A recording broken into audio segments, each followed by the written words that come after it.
কৃষ্ণ।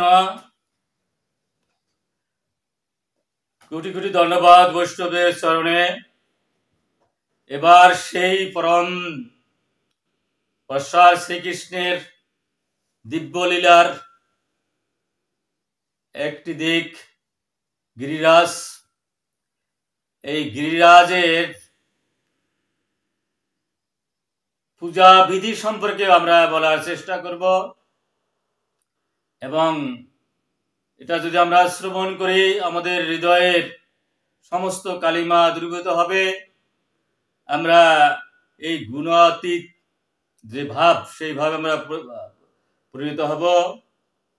আর গুণাতীতের কথা শুনতে শুনতে বলতে বলতেই আমাদের এই ত্রিগুণের জ্বালা থেকে আমরা রেহাই পাবো। এই জন্য শ্রীকৃষ্ণ বলছেন ত্রিগুণ বিষয় অবদান স্থির গুণ ভবর জন্য। যতক্ষণ পর্যন্ত এই গুণাতীত দেহ আমাদের আছে ততক্ষণ কোনো না কোনো সমস্যার মধ্যে আমাদের থাকতেই হবে।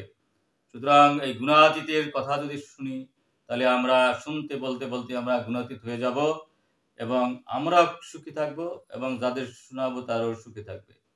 এখানে বহুলাশ্ব বলিলেন, হে মুনিসত্তম, বালকের অবলীলা ক্রমে ছত্রাক ধারণের ন্যায় ভগবান কেমন করিয়া এক হস্তে গুরুবার গোবর্ধনগিরি ধারণ করিলেন, মন্তা পূর্ণতমা শ্রীকৃষ্ণের সেই অভূত দিব্য চরিত্র বর্ণনা করুন।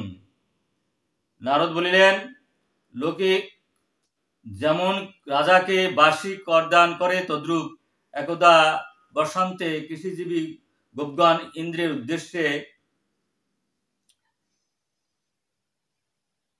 বলি প্রদান অর্থে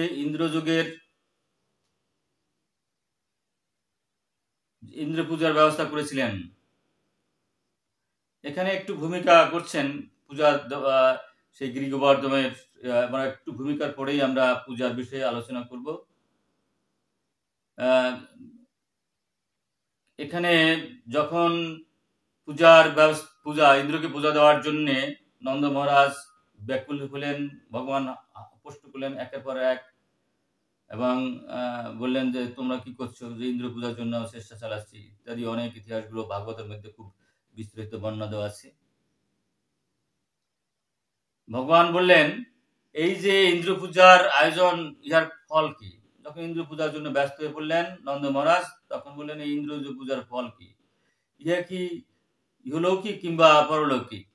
নন্দ বলিলেন, এই ইন্দ্র পূজা পরম ভক্তি ও মুক্তিপ্রদ। এই পূজা হইলে ভূতলে মানব কদাচ না হইলে, এই পূজা না হইলে বা পূজা হইতে পারে না। ভগবান বলিলেন, হে, যে সকল ইন্দ্রদি দেবগণ স্ব কর্মবশে সর্বপ্রকার স্বর্গদেশ উপকার করিয়া থাকেন, তাহারাই আবার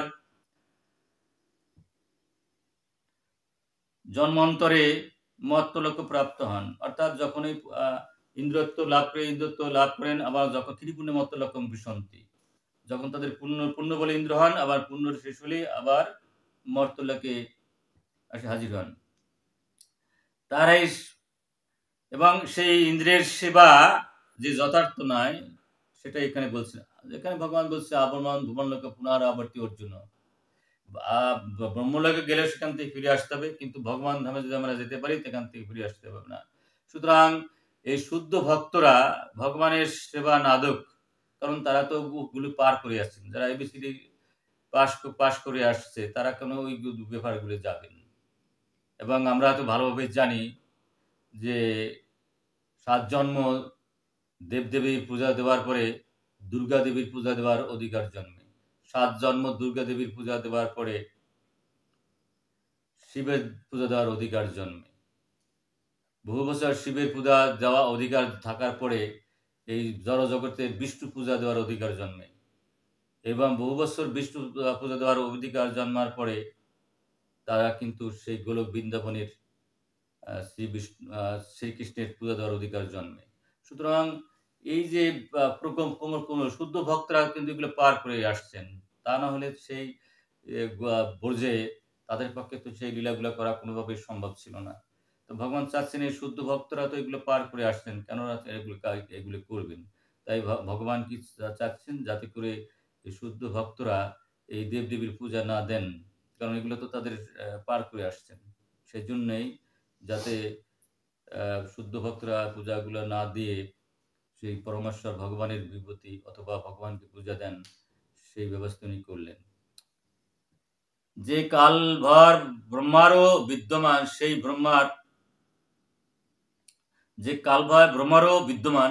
ব্রহ্মার রচিত মর্ত মানবগণের বিষয়ে আর কথা কি। এখানে আমরা জানি 432 কোটি বছর ব্রহ্মার একদিন, এমনি করে রাত্রি, এবং ব্রহ্মা 100 বছর বাঁচে। সেভাবে যদি আমরা হিসাব করতে চাই, কালও এক সময় ব্রহ্মাকে নিয়ে যাবে, আর সেই ব্রহ্মার সৃষ্টি ইন্দ্র আদি দেবতা ইত্যাদি।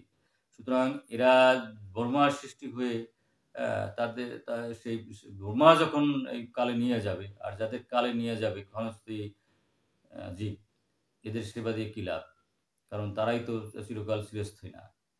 এই জন্য পরম বিজ্ঞগণ অনন্ত কালকেই সম্পূর্ণ বলবান বলিয়া থাকেন। কালে এখানে কালরূপী ভগবান বিদ্যমান। অথবা সেই কালকে অবস্থান করিয়া মন হইতে সমস্ত কর্মফল পরিত্যাগ পূর্বক উক্ত কর্মসূর দ্বারা সুরোত্তম পরম যজ্ঞপতির পূজা করাই কর্তব্য। এখানে ভগবান বললেন যে শ্রেষ্ঠতম কাজটি হবে সে যজ্ঞপতি শ্রীবিষ্ণুর পূজা দেওয়া, শ্রীকৃষ্ণের পূজা দেওয়া। কারণ সব কিছুই কালকে নিয়ন্ত্রণ করে, কাল সব কিছুই গ্রাস করে নিয়ে যায়, কিন্তু একমাত্র কাল নিয়ন্ত্রণ করে, কালকে পর্যন্ত ভগবান শ্রীকৃষ্ণ নিয়ন্ত্রণ করেন। সুতরাং যদি তাকে পূজা দেওয়া হয়, তাহলে সর্বোত্তম কাজটি হবে। এরূপ করিলেই মানব পরম মোক্ষ প্রাপ্ত হয়, অন্যথা নহে।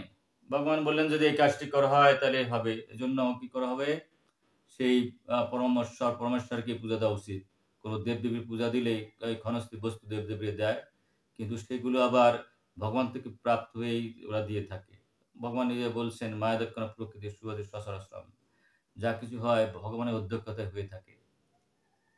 এখানে ভগবান বললেন গো বিপ্র সাধু অগ্নি দেবতা বেদ ধর্ম, এই সমস্ত যজ্ঞপতির বিভূতি। আমরা অনেক সময় ভগবানকে উপলব্ধি করতে পারি না, সাধারণ জীব। তাই ভগবান কি করেন, কখনো গো হিসাবে, কখনো বিপ্র হিসাবে, কখনো সাধু হিসাবে আমাদের কাছে আবির্ভূত হন। আর প্রকৃতপক্ষে সাধু বিপ্র দেবতা এরাও ভগবানের বিভূতি।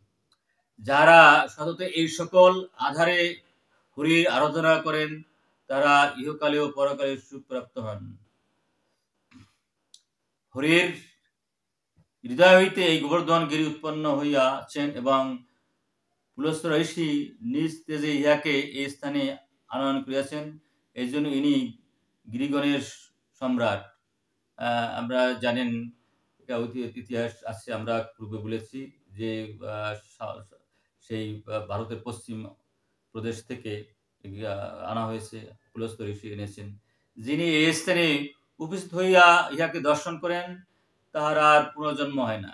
এখানে বলছেন যারা এই গিরি গোবর্ধনকে দর্শন করেন, আমরা যারা গৃহস্থ আছি অথবা আমরা যারা গিরি গোবর্ধনের কাছে যেতে পারিনি বৃন্দাবনে, আমরা এই অন্নকূটের সময় গোবর দিয়ে গিরি গোবর্ধনকে সৃষ্টি করে তাকে যদি যথার্থভাবে পূজা দেই, তাহলে দর্শন করি, তার ওই বৃন্দাবনে গিয়ে যে গিরি গোবর্ধন দর্শন করে যে ফল লাভ হবে, আমাদের সেই ফলই লাভ হবে। যজ্ঞই আমার প্রিয়, অতএব আমার এই পরবর্তী গো বিপ্র দেবতাগণের পূজা করিয়া উত্তম উপহার প্রদান করা কর্তব্য, অন্যথা তোমাদের যাহা ইচ্ছা করিতে পারো। এবার ভগবান বললেন যে সেই গিরিরাজের পূজা দেওয়ার জন্য। নারদ বলিলেন অনন্তর তাহাদের মধ্য হইতে অতি নীতিজ্ঞ বৃদ্ধ নন্দগোপের সমক্ষে কৃষ্ণকে কহিলেন। সনন্দ বলিলেন হে তাত নন্দনন্দন, তুমি সাক্ষাৎ জ্ঞানী শিরোমণি, কিরূপ বিধানে গোবর্ধনের গিরি পূজা কর্তব্য তা যথাযথ কীর্তন করো। এখানে ভূমিকা করার পরে এখানে বলা হলো যে কিভাবে গিরিরাজের পূজা করা হবে, সেই বিষয়ে আমাকে বর্ণনা করো। ভগবান বলিলেন গিরিবর গোবর্ধনের সানুদেশে গোময় দ্বারা লেপন করিয়া সর্ববিধ যজ্ঞ সম্ভার স্থাপন করবে। এখানে আমরা জানি যে গোময় অত্যন্ত, মানে গোবর অত্যন্ত পবিত্র, সেটা সমস্ত পূজা আচারের জন্য ব্যবহার করা উচিত।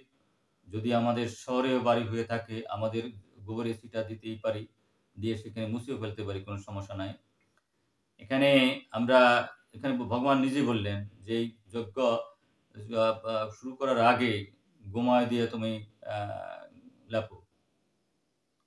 লেপন করতে হবে, এবং সেখানে এই পূজার জন্য যত সামগ্রী থাকবে, যজ্ঞ সম্ভার থাকবে, তা সেখানে রাখতে হবে। তারপর জিতেন্দ্রীয় ও ভক্তিযোগী হইয়া দ্বিজগণ গঙ্গা জল ও যমুনা জল দ্বারা সহস্র শীর্ষা ইত্যাদি মন্ত্রে গোবর্ধনকে স্নান করাইবে। আমরা জানেন সহস্র শীর্ষা মন্ত্র গোপাল ভট্ট স্বামিনী সৎক্রিয়া শব্দের ত্রিপুরার মধ্যে খুব সুন্দরভাবে দিয়ে দিয়েছেন। আমরা সেটা পাঠ করতে পারি গিরি গোবর্ধনের পূজা দেওয়ার জন্য। অতঃপর এখানে বলছে পঞ্চগাভ্য আছে, পঞ্চ অমৃত আছে। এখানে পঞ্চ অমৃত এবং পঞ্চগাভ্য দ্বারা গিরিরাজকে স্নান করাইতে হবে। পঞ্চগাভ্য, পঞ্চ অমৃত আছে, এবং আমরা আরো বিভিন্ন ফলমূল দিয়েও আমরা দিতে পারি, যারা সাধারণত ইসকন থেকে আমরা দেখি, ইসকন থেকে আমরা করে থাকি। পুনরায় গন্ধ ও পুষ্প যমুনার জলে স্নান করাইতে হইবে। এখানে যে গন্ধ পুষ্প আছে, যমুনার জলে স্নান করে এটা আপনার নিবেদন করতে হবে। তারপর বস্ত্র নৈবেদ্য সর্বোত্তম আসন, বস্ত্র নৈবেদ্য সর্বোত্তম আসন। আপনারা জানেন অন্নকূটির সময় আমাদের নৈবেদ্য শত শত ভাগের আমাদের নৈবেদ্য আমরা গ্রহণ করে আমরা ভগবানকে নিবেদন করি, এবং সেভাবে বলছে নৈবেদ্য আমরা দিতে পারি এবং আসন দিতে পারি। আর ভগবান গলায়, গিরিবর্ধনের গলায় যখন সাজায় আমরা মালা ও অলঙ্কার সকল প্রদান করিয়া উত্তম দীপাবলি দান করিবে। কারণ আমরা দীপ দান করতে পারি, এই সমস্ত করার পরে আমরা দীপ দেখাতে পারি ভগবানকে। তারপর প্রণাম ও প্রদক্ষিণ করিয়া করজোরে বক্ষমান বাক্য বলিতে হইবে। এবং যখন আমরা প্রদক্ষিণ করব, আর প্রদক্ষিণ করার পরে আমরা সেই করজোরে এই বাক্যগুলো বলতে পারি। হে গোবর্ধন, তুমি পূর্ণ ব্রহ্মের ছত্র ও গোলকের মুকুট স্বরূপ, বিদ্যমান তোমার ক্রোড় অবস্থিত, তোমাকে নমস্কার। আর আমরা যদি শ্লোকগুলো মুখস্থ করতে চাই, তাহলে গর্গ সংহিতায় প্রথম অধ্যায়ে 164 পৃষ্ঠায় রয়েছে। এই আমরা যারা যদি এই শ্লোকগুলো মুখস্থ করতে চাই, তাহলে গর্গ সংহিতার মধ্যে আমরা করে নিতে পারি। কিন্তু আমরা বাঙালি সংস্কৃত উচ্চারণ বলা অর্থাৎ কঠিন, সেজন্য আমরা এই মন্ত্রগুলো এখানে দিতে চাচ্ছি না। তো এখানে 16 নাম 32 আছে, সেগুলো আমরা বলে বলে কাজগুলো করতে পারি। অনন্তর পুষ্পাঞ্জলি প্রদান করিয়া নিরঞ্জন করিবে, এবং ঘণ্টা কাশ্য বিকাশ করতে হবে পূজার সময়, সেগুলো এখানে ভগবান বলছেন। আচ্ছা, ঘণ্টা কাশ্য মৃদঙ্গাদি বাদ্যের মধুর ধ্বনি সহকারে বিভিন্ন মন্ত্রে লাশ বর্ষণ করিতে হইবে। এখানে লাশ বলতে আপনার খইকে বোঝানো হচ্ছে। অথবা শ্রদ্ধা সহকারে পরদ্বার সময়কে পঞ্চপঙ্ক্তি সমন্বিত অন্নকূট স্থাপন করিবে। এখানে অন্নকূট স্থাপন করার নিয়ম কানুন আমরা জানেন। যার যেখানে সম্ভব, সব সময় সব জায়গায় সব ব্যবস্থা সম্ভব নয়, তো অন্নকূট 64 পাত্র স্থাপন, মানে 64 রকম পাত্র স্থাপন পূর্বক উহা তুলসী দল গঙ্গা যমুনার জল যুক্ত করিয়া 50 প্রকার উত্তম ভোগ দ্বারা সমন্বিত হইয়া সেবা করিবে। এখানে 64 প্রকারের কথা বলছে এবং 56 রকমের কথা বলছেন। অনন্তর গন্ধে দ্বারা অগ্নি ব্রাহ্মণ ও দেবতাগণের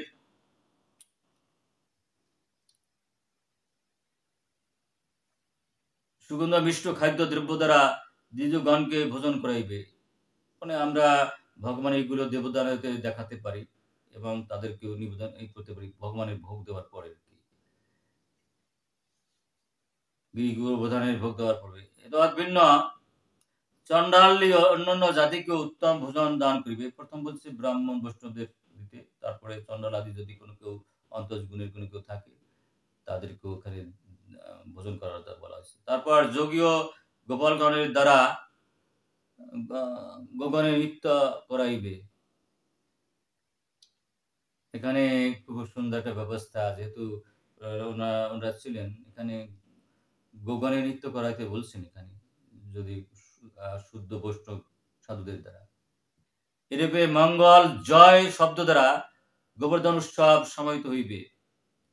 যেখানে গোবর্ধন গিরি নাই তথাকার পূজাবিধি শ্রবণ করো, তথায় গোময় দ্বারা তথাকার অত্যুত্তম গোবর্ধন গিরি রচনা করিয়া পুষ্পলতা ও তীর দ্বারা পরিবেষ্টিত করিবে। এখানে যেখানে গোবর্ধন নাই সেখানে এই ব্যবস্থা, গোময় দ্বারা গোবর্ধন গিরি রচনা করতে হবে এবং সেখানে পুষ্পলতা দ্বারা শোভিত করতে হবে এবং সেখানে তৃণও থাকতে হবে, বিভিন্ন ফুল ফলের ব্যবস্থা থাকতে পারে।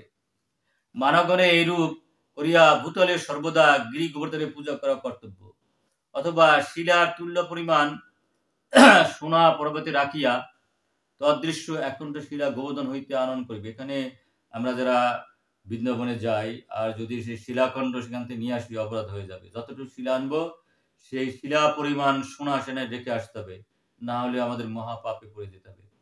তাই বলা হলো যদি সেখান থেকে শিলা আনতে হয় যতটুকু শিলা আনা হবে ততটুকু পরিমাণ সোনা সেখানে রেখে আসতে হবে, সেই কথা এখানে বলা হয়েছে। যে মানব স্বর্ণ না দিয়া শিলা আনয়ন করিবে তাহার মহারৌরব নরকে গতি হইবে।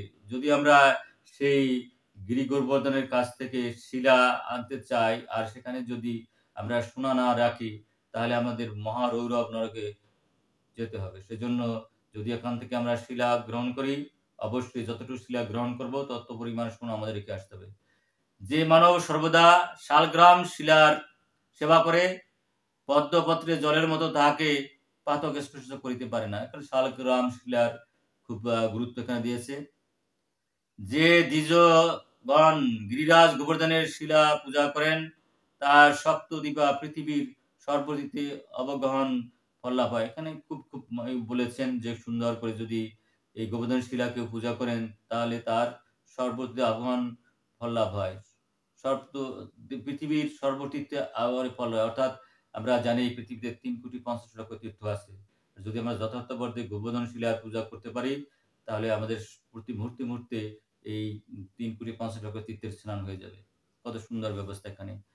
বর্ষে বর্ষে যিনি গিরিরাজের মহাপূজা করেন তিনি ইহকালের সর্বসুখ ও ভোগ পরকালে মোক্ষ লাভ করিয়া থাকেন। এজন্য বলছেন যে শুধু একবার নয়, সুযোগ পেলেই বারবার বছরে বছরে গিরিরাজের এরকম পূজা যদি আমরা দেই, সেবা করি, তাহলে আমরা কি করব, ইহকালে শান্তি পাবো এবং মৃত্যু শেষে আমরা গোলক বৃন্দাবনে অথবা বৈকুণ্ঠ ধামে গমন করব।